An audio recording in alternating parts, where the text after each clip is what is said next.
And here we go.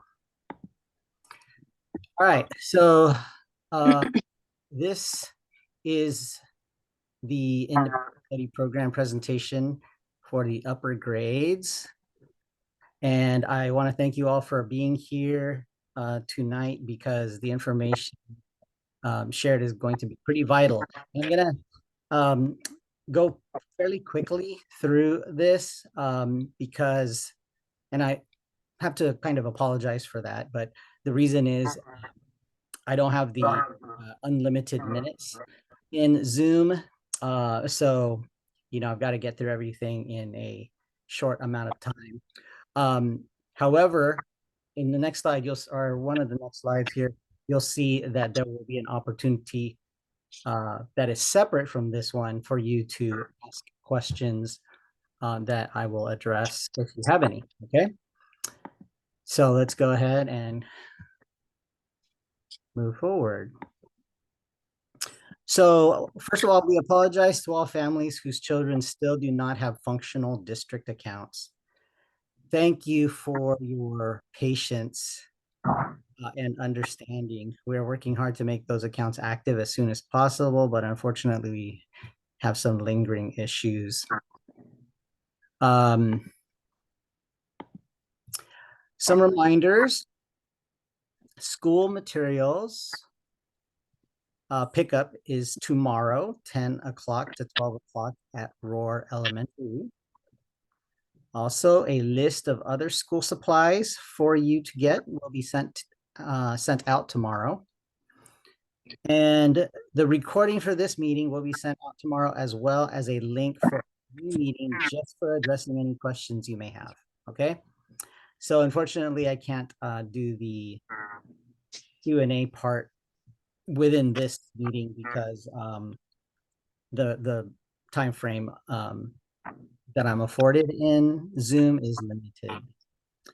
All right, but we don't want to ignore your questions, so we're going to give you a separate opportunity.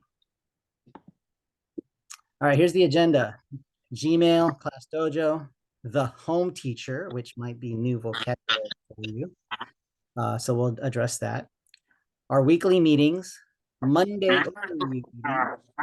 one-on-one student check-ins, a suggested daily schedule, something that I call passion, curiosity, engagement, Canvas, which is our learning management system, the platform that we are going to deploy next week, and then assessments. Look good? All right, here we go. So Gmail. Regarding Gmail, please set up your child's account ASAP if you haven't done so already. I mean, I checked today and I noticed that most people have already done that. There are a few perhaps who still need to. So that's why I have this slide.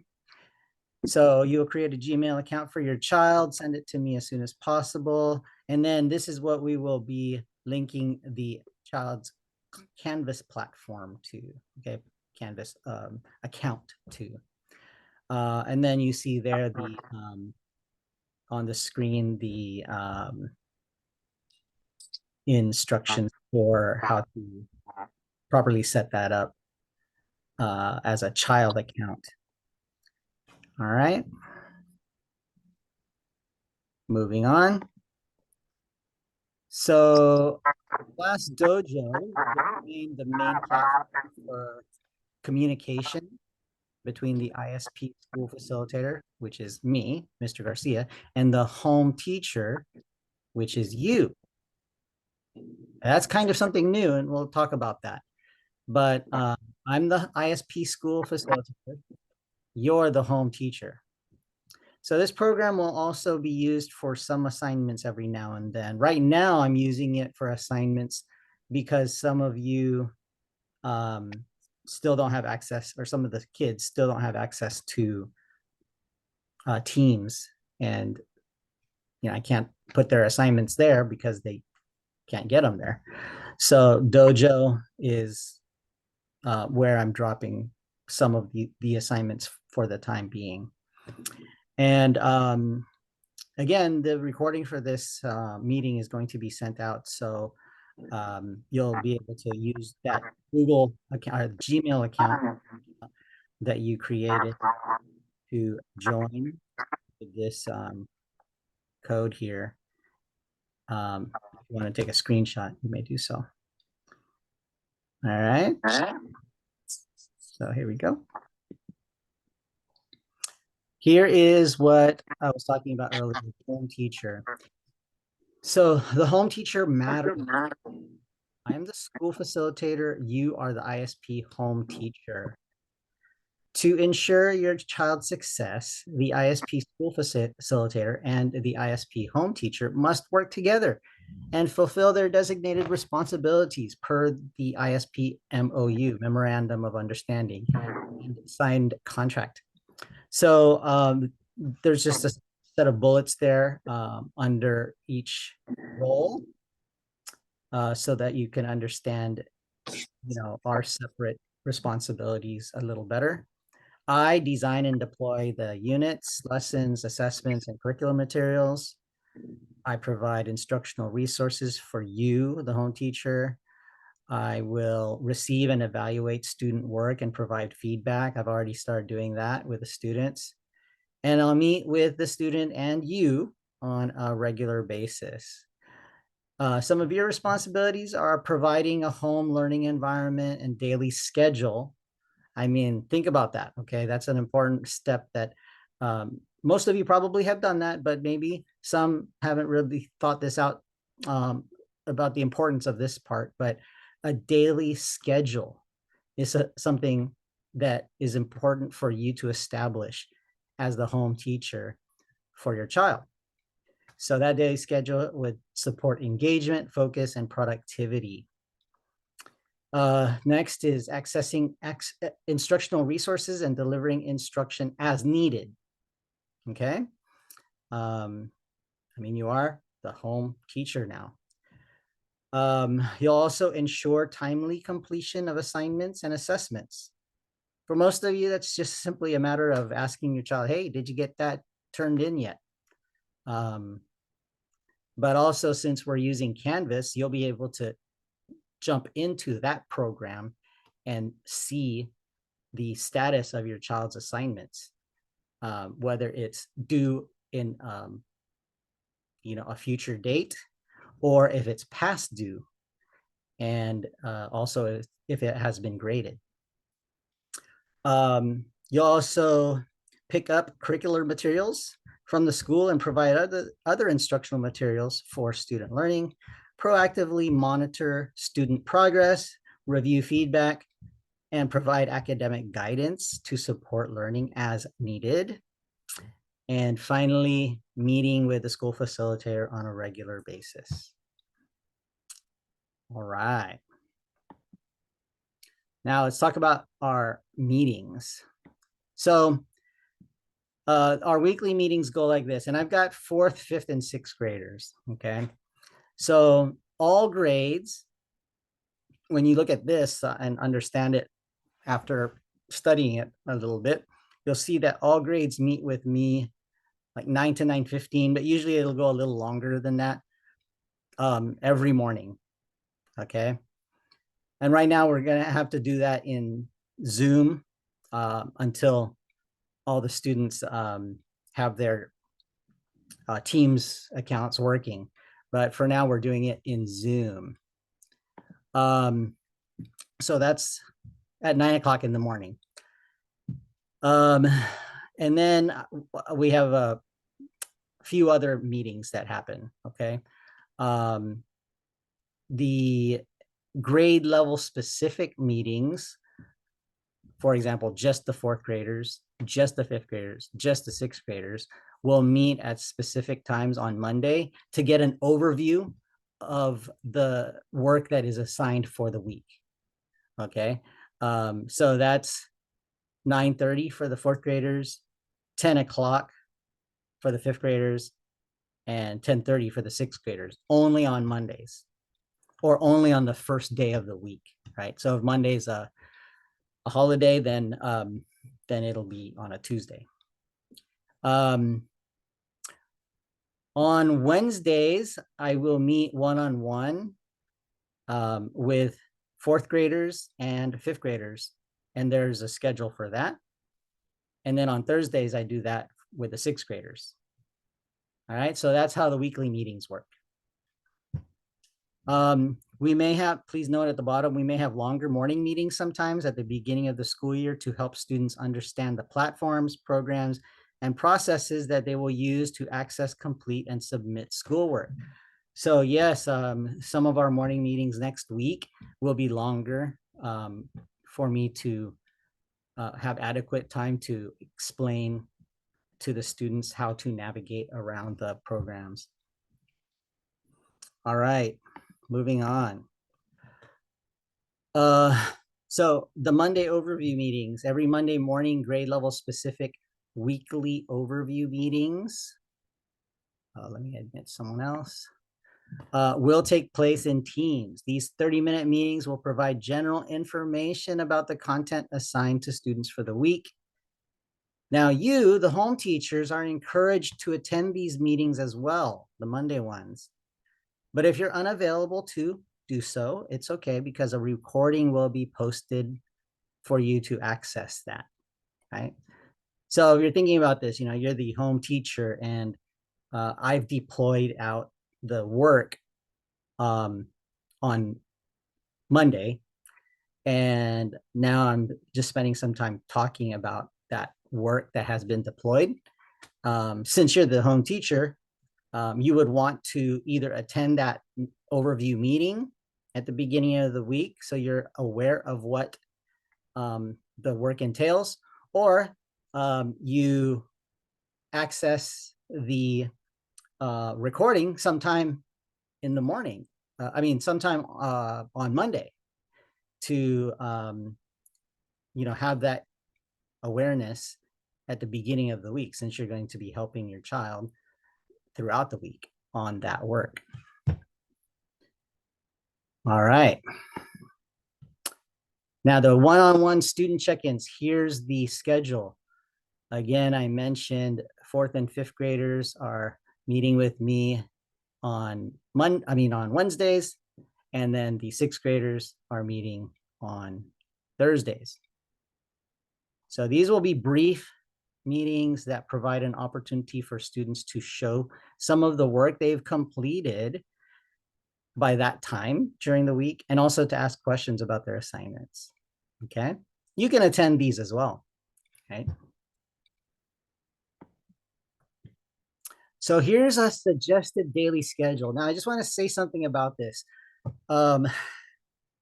Understand that this is, because it's different than last year, there's some things that need to just be thought through. And that's why we're having this meeting. But one of the things I think it's very important for you to think through is that it's not, like automatically really easy for a young person, 10-year-old, 11-year-old,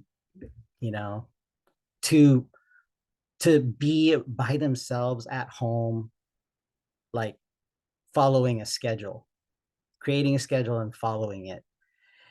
And then also, to not have some kind of change of state on a regular basis can be difficult for any human being, right? I mean, even me at work, I have to get up and walk the track. I have my colleague in the room with me to talk to and exchange ideas with, and that helps me as an adult. Just imagine, if the child doesn't have like a set schedule that they know that they're held accountable to, and if they don't have a way to stay engaged. This meeting is being recorded. Yeah. So just understand that is a big deal, right? So here is a suggested daily schedule. it will show the time frames on the left, the activity that I'm suggesting for you to engage in during those time frames, and then how many engagement minutes that may entail. Okay. So, it's important that children have some independent reading material available to them, books that they are interested in, that they're able to read during a certain time of the day. And then hopefully soon, like all the programs are going to be working well, and they can access their assignments real easily. Also, PE is super important. And later this year, the fifth graders in the class will have PE testing. So it's pretty important for them, especially. But of course, PE is important for everyone. So please plan to incorporate that. Now, this is just a suggested schedule. It's not something that you have to exactly follow.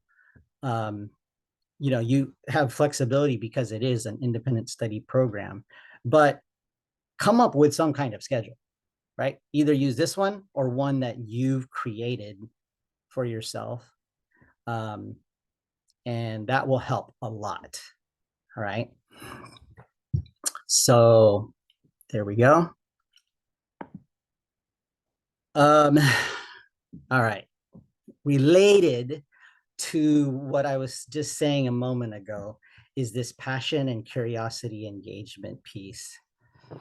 All right, let me just read this for you. This is an important element of the independent study program. All children have talents that they can develop and natural curiosities that they want to pursue. Families are asked to identify these talents and curiosities and provide time and a structure each week to honor the development and pursuit of these talents and curiosities. So, for example, family field trips that offer learning experiences are a vital part of this passion and curiosity engagement element. Just be sure to make the learning component of every field trip clear to the student. In the future, students will report about their passion and curiosity engagements. And this really can be anything, literally anything. Okay. I mean, I had a student last year, who liked to compose music, right? And then he would share his compositions with the class. If that's his passion, which it was, then we must, foster that, support it, right? I already know that some students in this class are really interested in history. So find a way, talk as a family and come up with a plan for how, together, the parents, the home teacher or teachers, and the student can pursue that interest in history in a very specific way throughout the year as something that is actually part of their independent study experience, right? It's not just like, oh, okay, are you done with school? Okay, but now we can do some things that you're interested in. No, the things that your child is interested in, find a way to build it into each week, right? And I'm going to tell you why that's important. Because if the independent study program experience for your child is just, okay, wake up, have this schedule of staring at the screen, either for a meeting or to complete work, and then, every now and then take a break to go to the bathroom and have something to eat, that is not really sustainable in a truly healthy way, right?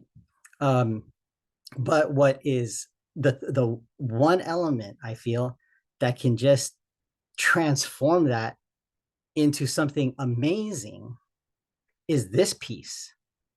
Like, you add this piece and then suddenly, like, this program becomes something very special and beautiful, an opportunity for families to come together, the parents and guardians and the children to come together around the child's learning, that many students just don't have the opportunity to do so. Like, if you really think about it, just the daily grind of the in-person student and the family members that other students experience, um, like it doesn't really necessarily give you this opportunity, right? The parents are working hard. They wake up in the morning too, and then get ready and then head off to their work. When they come back home, they're tired. And then maybe there's a little bit of opportunity to engage with the student, with their child, right?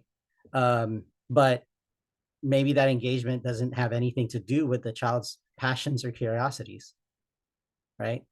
Um, and then the child, same thing, they go to school. Now, of course, it's great to interact with others at school, but then they come home and they have homework, and then they're busy too. Parents are busy, they're busy, and that happens day after day, right? So it's tough, and I know how it is because I have my own children as well, and they've gone through school, right? Um, they're in college, and the other's in high school as a senior this year. So it's something that I've thought about a lot. I think this piece is super important. All right. Okay, so that's passion and curiosity engagement. And you'll see as we start the ball rolling with the school year in Canvas, that I'm going to bring this element in like in a specific explicit way to the um, assignments and offerings. I mean, I'm not going to tell you what to do with this, but I am going to ask students to report out, to share with me the things that they're doing. And hopefully the things that they are doing for their passion and curiosity engagement sometimes involves you. I did this with my mom and dad. I did this with my grandma, right? Related to my passion and curiosity. Or even, and sometimes it doesn't even have to be a big trip or anything. It could just be talking about this, you know, and building the excitement and intrinsic motivation that the child has about their passion and curiosity. I can tell you right now, like the stuff that my kids, my students from last year were interested in, it was so varied. People love to cook. I mean, these are young people, but they already love things, and that's awesome, right?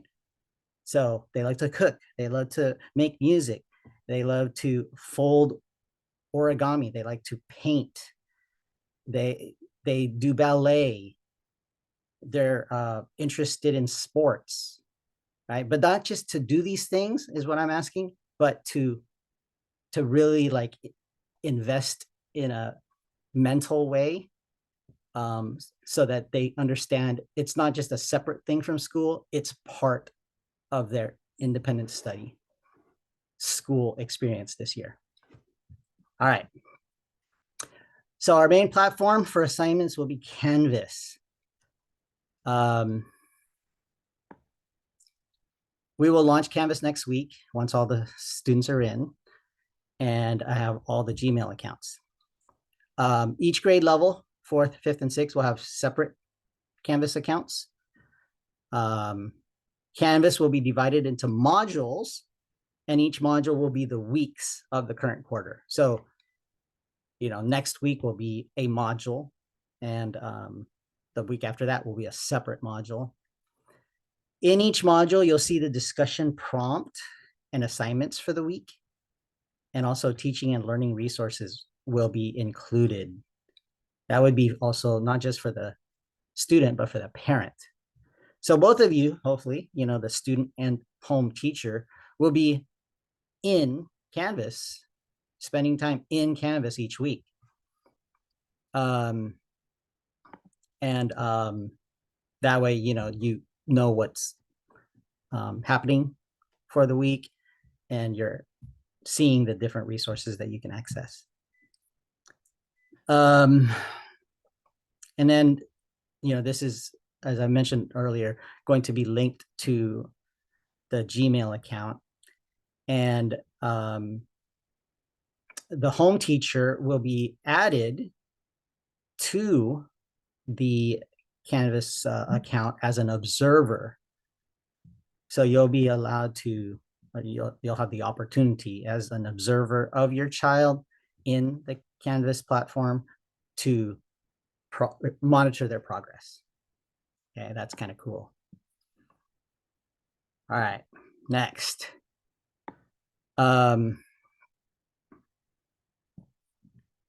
So quarterly content, our project-based learning focus. So there's, one of the things that you'll see in Canvas once we deploy it is that there will be project-based learning in addition to the different subjects of school, like math, language arts, writing, science. There's also going to be project-based learning. So this is something that you can actually incorporate as your, your plan for the passion and engagement, or it can be something separate. It's up to you, right? But there's going to be some things, not a big heavy load of things, but stuff related to the project-based learning focus every week. And for this quarter, it's art. So, just notice that once it's deployed, and you'll know that that's our project-based learning focus, the art content in Canvas. Canvas will typically have the following in every weekly module: a weekly discussion, your routine tasks, math, ELA, writing, science, and then this project-based learning. There will also be the, I'm sorry, I didn't put it in here, but the passion and engagement, passion and curiosity engagement piece. And also in Canvas, you'll see resources for the home teacher. These include guidance for teaching the assigned content for the week and supporting student learning, and also resource videos. All right. Regarding assessments, thank you for creating a learning space free of distractions that allow for focus during learning time and also assessments. So, part of the responsibilities your child has is to actually take assessments so that their progress can be tracked, right? And when they're engaging in assessments, the ideal situation is that they're able to concentrate, so that they have a quiet space, distractions are removed, and they have the best opportunity to focus. Also, thank you as the home teacher for actively supervising your child when he or she is taking assessments, right? You're there at home, noticing that they are engaging appropriately for the best chance for success. Also, thank you for allowing your child to complete assessments independently without inappropriate intervention from you. Obviously, I mean, I just had to put that in here though, because, we want to emphasize that the assessments are for the child to take and complete, not, to get help. And because the whole point is not the score necessarily, but like the growth, right, on an independent basis. So it's actually good to make mistakes technically, it's good for the child to make mistakes so that we know that that's what they need help with. And then thank you for communicating any questions or concerns that arise from assessment results to me, the ISP school facilitator, to ensure that your child receives appropriate and timely support to address any gaps in learning. Now, what we have is the level set Lexile assessment coming up on Monday, July 31st, and the iReady diagnostic on August 1 and 2 next week. That's Tuesday and Wednesday. So Monday for level set and Tuesday, Wednesday for iReady. Now, if your child needs more time, then they will be, they have access and they can work, beyond these dates in that. And also, if your child does not have a functional district account yet, don't worry about it. Like, we're working really hard.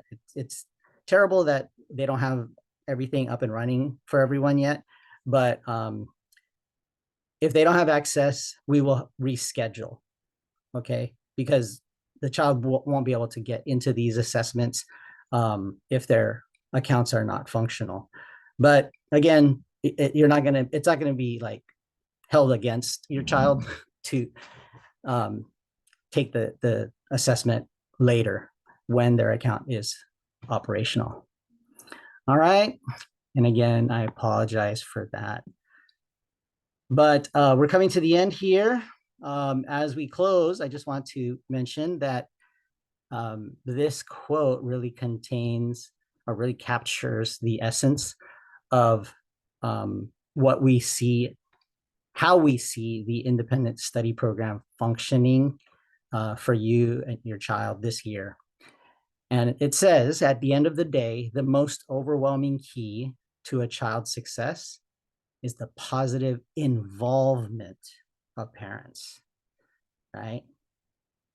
Don't just sit them on their chair and walk away day after day. Be involved as their home teacher to help make this a very positive, motivating, and sustainable experience for them. Okay. So thank you very much. There's my contact information. And then you also know that you can reach me in Dojo. My time is almost up and it's just going to automatically end.